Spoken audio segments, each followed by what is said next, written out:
వరుస సినిమాలు చేస్తూ టాలీవుడ్లో మోస్ట్ బిజీ హీరోగా మారాడు నేచురల్ స్టార్ నాని.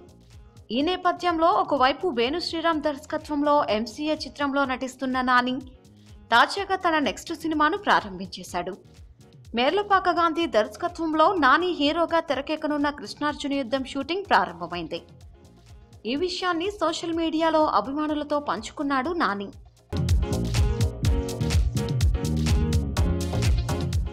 ఈ సందర్భంగా ఓ ఫోటోను కూడా సోషల్ మీడియాలో షేర్ చేశాడు.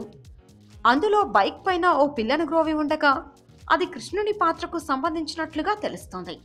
ఇక ఈ మూవీలో నాని డ్యూయల్ రోల్లో నటిస్తుండగా అందులో ఒక హీరోయిన్ గా అనుపమ కన్ఫర్మ్ అయినట్లు టాక్. ఇక ఈ సినిమాను వెంకట్ బోయినపల్లి నిర్మిస్తుండగా ధృవ ఫేమ్ హిప్ హాప్ తమిళ సంగీతాన్ని అందిస్తున్నాడు.